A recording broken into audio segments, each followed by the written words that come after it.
Welcome to Immerse Messiah reading for week 6, day 30.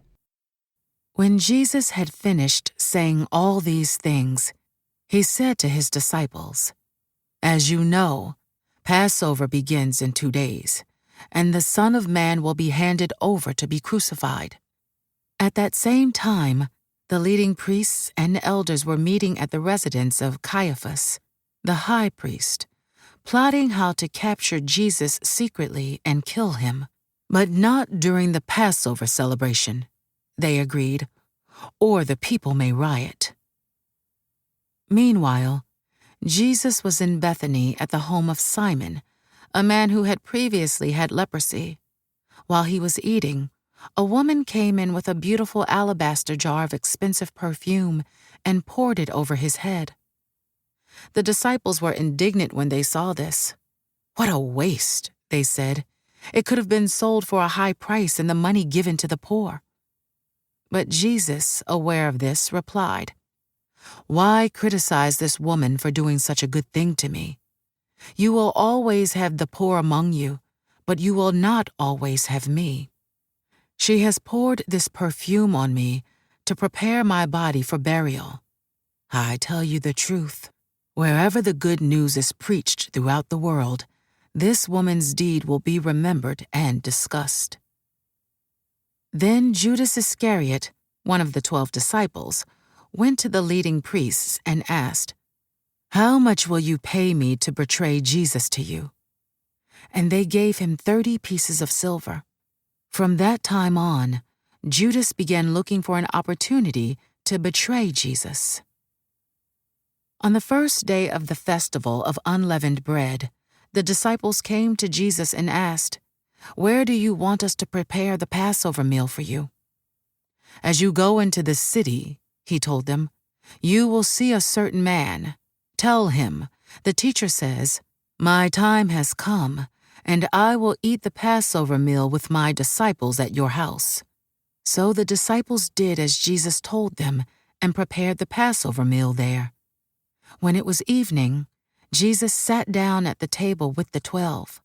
While they were eating, he said, "I tell you the truth, one of you will betray me." Greatly distressed, each one asked in turn, "Am I the one, Lord?" He replied, "One of you who has just eaten from this bowl with me will betray me. For the Son of Man must die, as the Scriptures declared long ago. But how terrible it will be for the one who betrays him.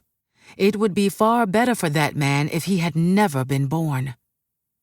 Judas, the one who would betray him, also asked, "Rabbi, am I the one?" And Jesus told him, "You have said it." As they were eating, Jesus took some bread and blessed it. Then he broke it in pieces and gave it to the disciples, saying, "Take this and eat it, for this is my body."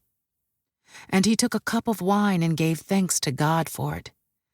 He gave it to them and said, "Each of you drink from it, for this is my blood, which confirms the covenant between God and his people. It is poured out as a sacrifice to forgive the sins of many. Mark my words, I will not drink wine again until the day I drink it new with you in my Father's kingdom." Then they sang a hymn and went out to the Mount of Olives.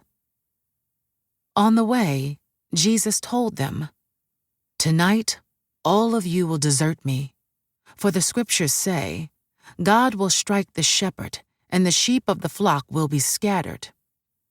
But after I have been raised from the dead, I will go ahead of you to Galilee and meet you there." Peter declared, "Even if everyone else deserts you, I will never desert you." Jesus replied, "I tell you the truth, Peter. This very night, before the rooster crows, you will deny 3 times that you even know me." "No," Peter insisted. "Even if I have to die with you, I will never deny you." And all the other disciples vowed the same. Then Jesus went with them to the olive grove called Gethsemane, and he said, "Sit here while I go over there to pray." He took Peter and Zebedee's 2 sons, James and John, and he became anguished and distressed. He told them, "My soul is crushed with grief to the point of death. Stay here and keep watch with me." He went on a little farther and bowed with his face to the ground, praying, "My Father, if it is possible, let this cup of suffering be taken away from me. Yet I want your will to be done, not mine." Then he returned to the disciples and found them asleep. He said to Peter, "Couldn't you watch with me even 1 hour? Keep watch and pray so that you will not give in to temptation. For the spirit is willing, but the body is weak." Then Jesus left them a second time and prayed, "My Father, if this cup cannot be taken away unless I drink it, your will be done." When he returned to them again, he found them sleeping, for they couldn't keep their eyes open. So he went to pray a third time, saying the same things again. Then he came to the disciples and said, "Go ahead and sleep, have your rest. But look, the time has come. The Son of Man is betrayed into the hands of sinners. Up, let's be going. Look, my betrayer is here." And even as Jesus said this, Judas, one of the 12 disciples, arrived with a crowd of men armed with swords and clubs. They had been sent by the leading priests and elders of the people. The traitor, Judas, had given them a prearranged signal. "You will know which one to arrest when I greet him with a kiss." So Judas came straight to Jesus. "Greetings, Rabbi," he exclaimed, and gave him the kiss. Jesus said, "My friend, go ahead and do what you have come for." Then the others grabbed Jesus and arrested him. But one of the men with Jesus pulled out his sword and struck the high priest's slave, slashing off his ear. "Put away your sword," Jesus told him. "Those who use the sword will die by the sword. Don't you realize that I could ask my Father for thousands of angels to protect us, and he would send them instantly? But if I did, how would the scriptures be fulfilled that describe what must happen now?" Then Jesus said to the crowd, "Am I some dangerous revolutionary that you come with swords and clubs to arrest me? Why didn't you arrest me in the temple? I was there teaching every day. But this is all happening to fulfill the words of the prophets as recorded in the scriptures."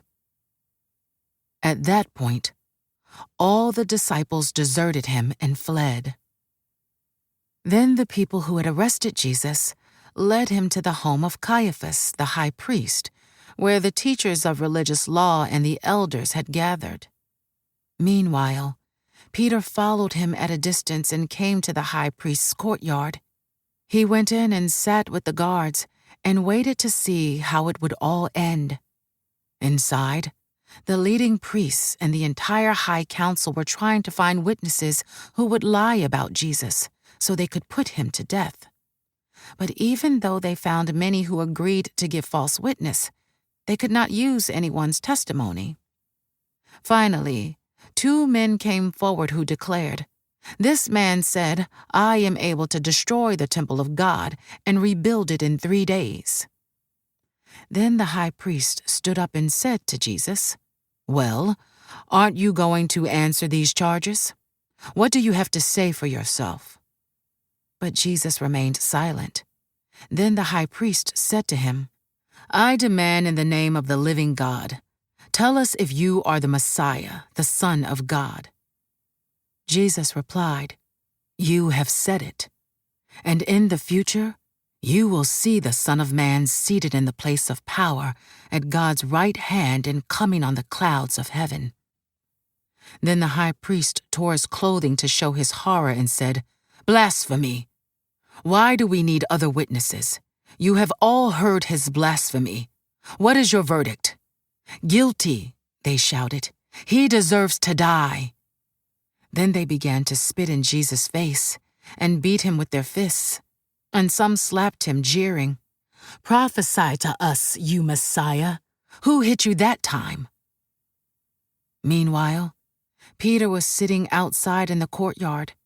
A servant girl came over and said to him, "You were one of those with Jesus the Galilean." But Peter denied it in front of everyone. "I don't know what you're talking about," he said.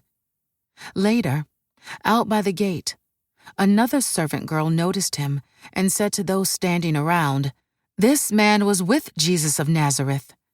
Again, Peter denied it, this time with an oath. "I don't even know the man," he said.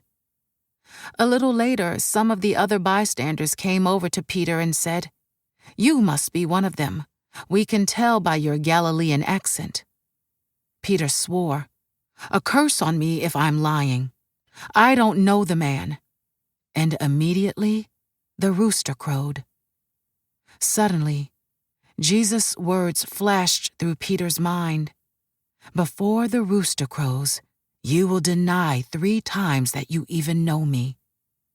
And he went away, weeping bitterly. Very early in the morning, the leading priests and the elders of the people met again to lay plans for putting Jesus to death. Then they bound him, led him away, and took him to Pilate, the Roman governor. When Judas, who had betrayed him, realized that Jesus had been condemned to die, he was filled with remorse. So he took the 30 pieces of silver back to the leading priests and the elders. "I have sinned," he declared, "for I have betrayed an innocent man." "What do we care?" they retorted. "That's your problem." Then Judas threw the silver coins down in the temple and went out and hanged himself. The leading priests picked up the coins. "It wouldn't be right to put this money in the temple treasury," they said, "since it was payment for murder." After some discussion, they finally decided to buy the potter's field, and they made it into a cemetery for foreigners. That is why the field is still called the Field of Blood. This fulfilled the prophecy of Jeremiah that says, "They took the 30 pieces of silver, the price at which he was valued by the people of Israel, and purchased the potter's field, as the Lord directed." Now Jesus was standing before Pilate, the Roman governor. "Are you the king of the Jews?" the governor asked him. Jesus replied, "You have said it." But when the leading priests and the elders made their accusations against him, Jesus remained silent. "Don't you hear all these charges they are bringing against you?" Pilate demanded. But Jesus made no response to any of the charges, much to the governor's surprise. Now it was the governor's custom each year during the Passover celebration to release one prisoner to the crowd, anyone they wanted. This year there was a notorious prisoner, a man named Barabbas. As the crowds gathered before Pilate's house that morning, he asked them, "Which one do you want me to release to you, Barabbas or Jesus, who is called the Messiah?" He knew very well that the religious leaders had arrested Jesus out of envy.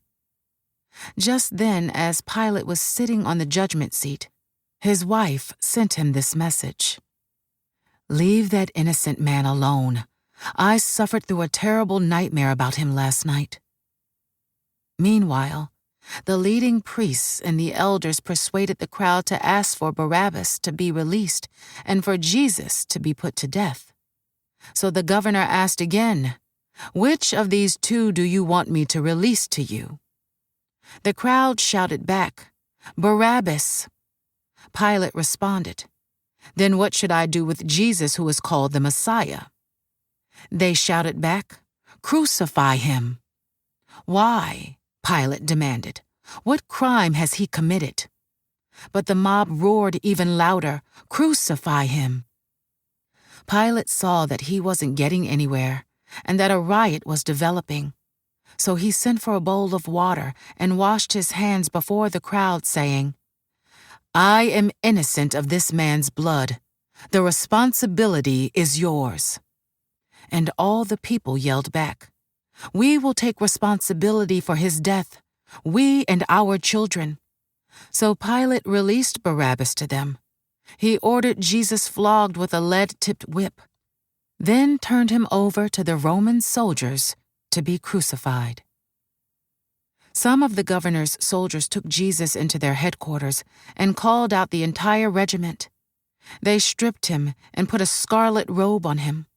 They wove thorn branches into a crown and put it on his head, and they placed a reed stick in his right hand as a scepter.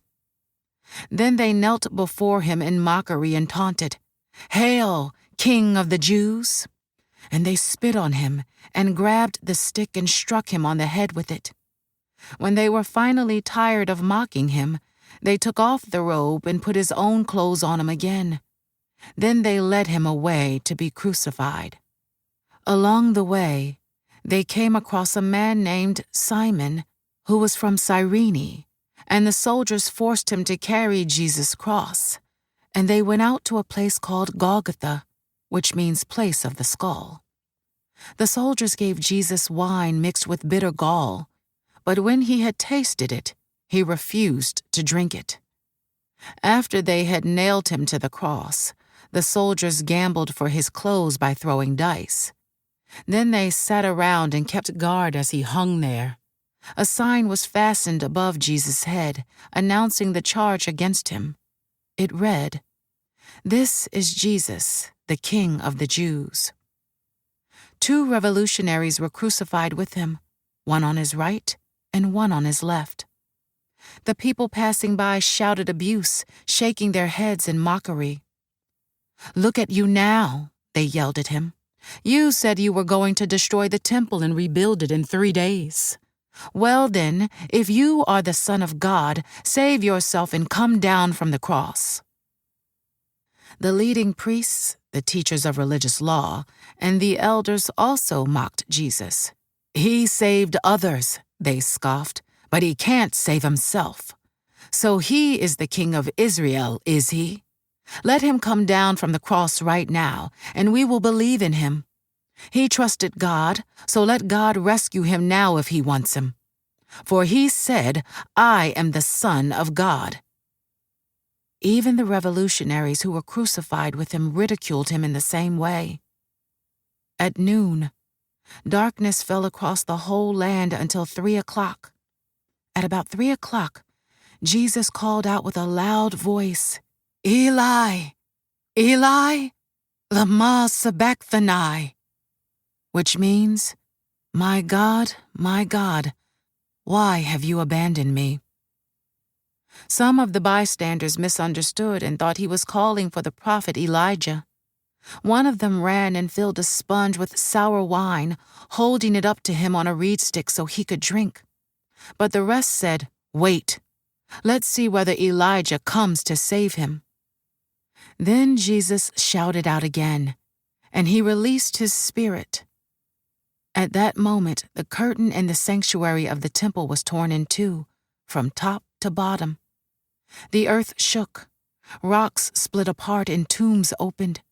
The bodies of many godly men and women who had died were raised from the dead. They left the cemetery after Jesus' resurrection, went into the holy city of Jerusalem, and appeared to many people. The Roman officer and the other soldiers at the crucifixion were terrified by the earthquake and all that had happened. They said, "This man truly was the Son of God." And many women who had come from Galilee with Jesus to care for him were watching from a distance. Among them were Mary Magdalene, Mary, the mother of James and Joseph, and the mother of James and John, the sons of Zebedee. As evening approached, Joseph, a rich man from Arimathea, who had become a follower of Jesus, went to Pilate and asked for Jesus' body, and Pilate issued an order to release it to him. Joseph took the body and wrapped it in a long sheet of clean linen cloth. He placed it in his own new tomb, which had been carved out of the rock. Then he rolled a great stone across the entrance and left. Both Mary Magdalene and the other Mary were sitting across from the tomb and watching. The next day, on the Sabbath, the leading priests and Pharisees went to see Pilate. They told him, "Sir, we remember what that deceiver once said while he was still alive. 'After 3 days I will rise from the dead,' so we request that you seal the tomb until the 3rd day. This will prevent his disciples from coming and stealing his body and then telling everyone he was raised from the dead. If that happens, we'll be worse off than we were at first." Pilate replied, "Take guards and secure it the best you can." So they sealed the tomb and posted guards to protect it. Early on Sunday morning, as the new day was dawning, Mary Magdalene and the other Mary went out to visit the tomb. Suddenly, there was a great earthquake, for an angel of the Lord came down from heaven, rolled aside the stone, and sat on it. His face shone like lightning, and his clothing was as white as snow. The guards shook with fear when they saw him, and they fell into a dead faint. Then the angel spoke to the women. "Don't be afraid," he said. "I know you are looking for Jesus who was crucified. He isn't here. He is risen from the dead, just as he said would happen. Come, see where his body was lying. And now, go quickly and tell his disciples that he has risen from the dead, and he is going ahead of you to Galilee. You will see him there. Remember what I have told you." The women ran quickly from the tomb. They were very frightened, but also filled with great joy, and they rushed to give the disciples the angel's message. And as they went, Jesus met them and greeted them, and they ran to him, grasped his feet, and worshipped him. Then Jesus said to them, "Don't be afraid. Go tell my brothers to leave for Galilee, and they will see me there." As the women were on their way, some of the guards went into the city and told the leading priests what had happened. A meeting with the elders was called, and they decided to give the soldiers a large bribe. They told the soldiers, "You must say, 'Jesus' disciples came during the night while we were sleeping, and they stole his body. If the governor hears about it, we'll stand up for you so you won't get in trouble."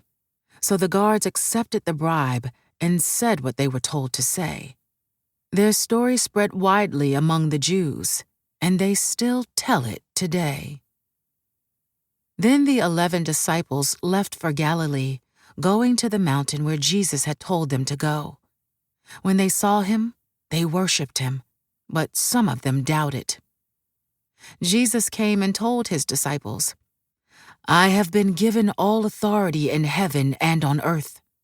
Therefore, go and make disciples of all the nations, baptizing them in the name of the Father and the Son and the Holy Spirit. Teach these new disciples to obey all the commands I have given you, and be sure of this: I am with you always, even to the end of the age."